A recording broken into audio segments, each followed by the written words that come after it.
gustaría hablar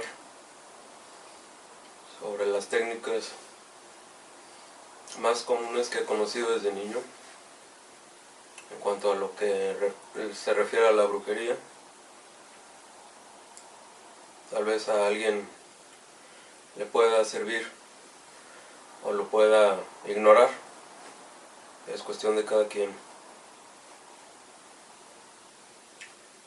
Lo más básico y lo más práctico que yo encontré para protegerse sobre el mundo espiritual en cuanto a pecado se pueda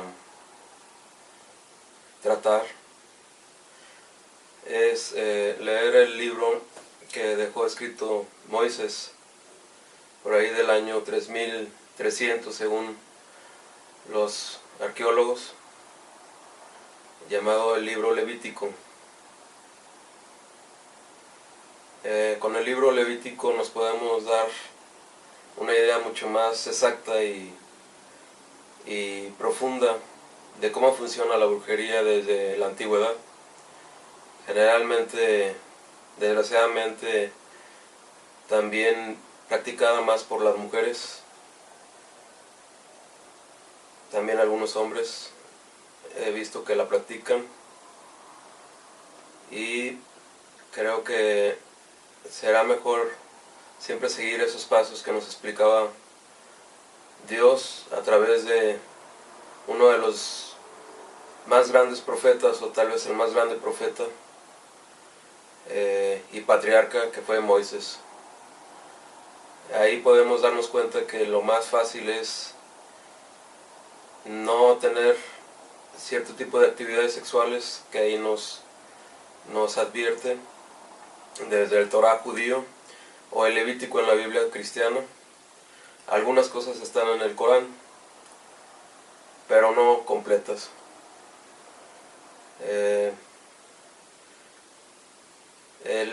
Lo más práctico sería evitarnos el simple hecho de la fornicación o el sexo demasiado frecuente y sin control, sin medidas, sin leyes. Podemos pensar en la sodomía, podemos pensar en el lesbianismo, homosexualismo, zoofilia, incestos, adulterio, prostitución, un sinfín de tendencias sexuales que nos prohíbe el Torá o el Levítico. El otro punto es la comida. Como nos dice el Antiguo Testamento, todo empezó con Adán y Eva en el jardín del Edén, para los que creen en esa historia y en ese gran Dios llamado Yahvé o Jehová, que yo soy testigo, y de su Mesías profetizado, que muchos no lo aceptaron, que fue Yeshua o Jesús. Él existe en realidad, se me ha presentado su espíritu crucificado en el cielo desde el 2008, soy testigo de él, a finales del 2008. Fui juzgado como esquizofrénico, como generalmente se hace, o sea, un poco loco o imaginativo o nervioso. Los grandes industriales inmediatamente me empezaron a bloquear por hablar de principalmente la comida chatarra, todos sus contenidos que están llenos de alimentos inmundos, que es lo que se usa desde el mundo antiguo en la brujería. Mezclar animales inmundos como pues el cerdo, las serpientes, las ratas, los murciélagos, cierto tipo de venenos y plantas venenosas, sangres, incluso materia fecal. Y si ustedes observan, lo más práctico es simplemente comer pollo prácticamente puro con verduras, o caldos de pollo con verduras, yo se lo recomiendo.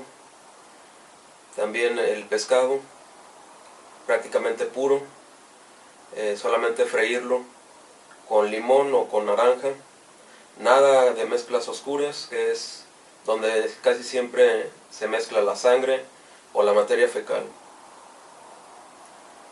El arroz blanco también se lo recomiendo. Las frutas,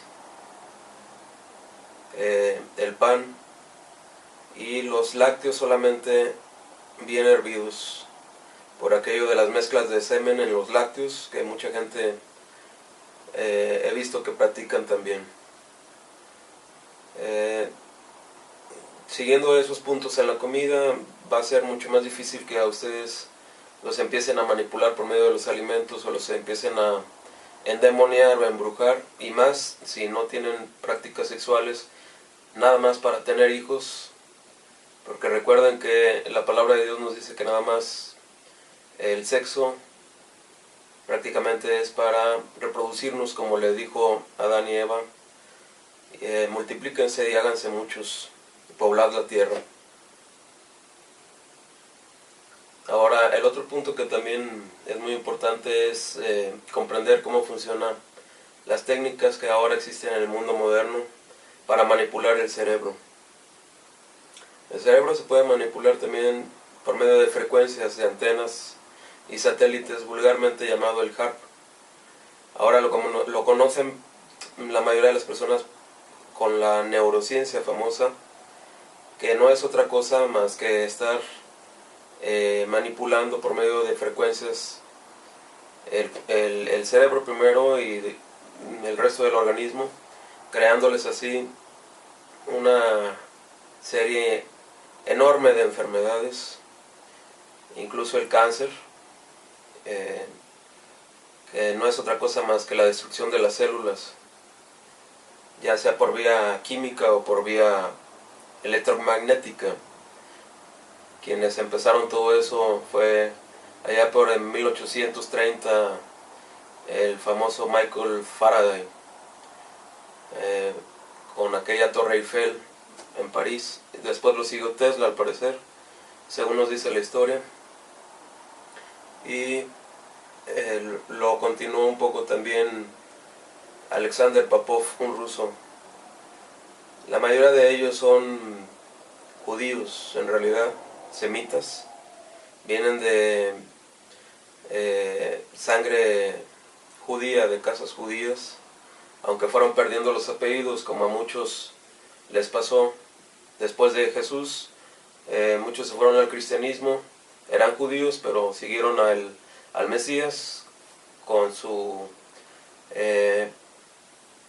evangelio para perdonar pecadores y no matarlos, sino curarlos, ayudarlos a no pecar, que es muy diferente, en vez de ejecutarlos como nos indica el libro levítico o el Torá judío o incluso el Corán. Entonces muchos estuvieron en contra de Jesús.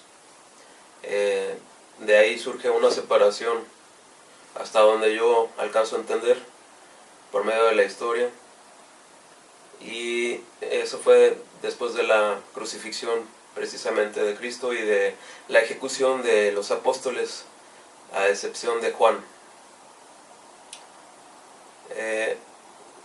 Los judíos generalmente llegaron a comprender todo lo que estaba escrito desde tiempos de Moisés.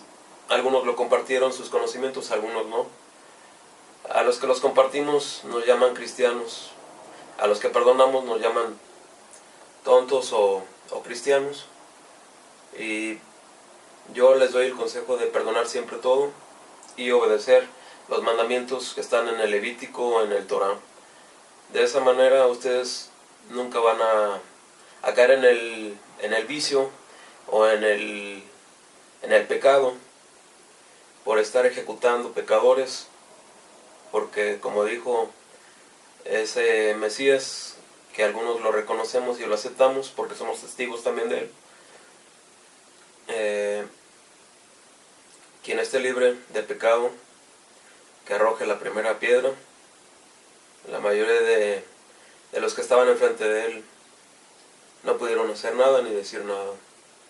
porque Jesús era un judío, pero él sabía que todos tenían pecado. Era un judío honesto, para muchos fue el verdadero Mesías esperado, algunos somos testigos de él, y yo les puedo compartir mi experiencia.